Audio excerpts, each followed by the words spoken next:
I'm going to take the spot of the last question as we close this out. So in the book and in much of your work, you call upon the need for workers to stand up to the undermining of worker solidarity. I mean, even Right. just in this last story you showed us about how you'd speak to these people who deliver them, give a couple bucks, Right, right. that's all part of it. But I want you to tell us, what is this undermining that divides workers, and what are the ways in which workers can overcome it? Well, so I think that, and Chris Smalls, who has been doing so much, he's been on my program like a number of months before he was successful. I do think in the telling of the Amazon story, because they were successful in the large facility, they got 2,700 votes, yes, maybe 2,200 votes, no.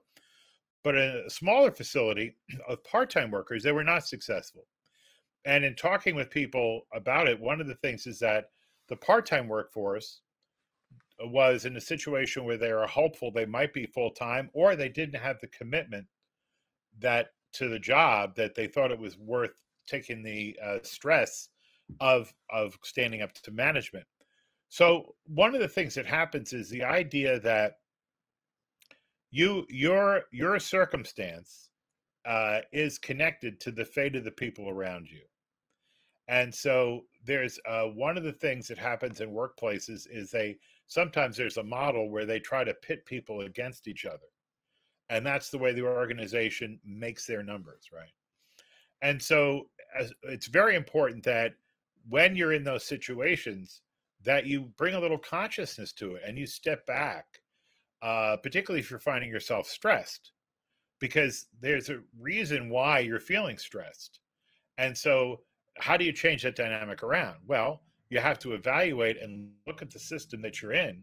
And we have to make a living. I mean, you just can't, I mean, you can hold out for the perfect job. But, and like I say, be willing to take a risk to get past your comfort zone, to talk to the people around you.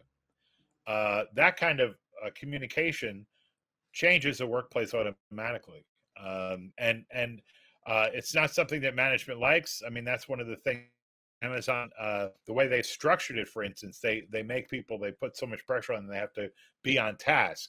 But that's where it's at. Like, make an investment. You spend a lot of time of your life at work, and so don't leave your values at home. Bring them to work.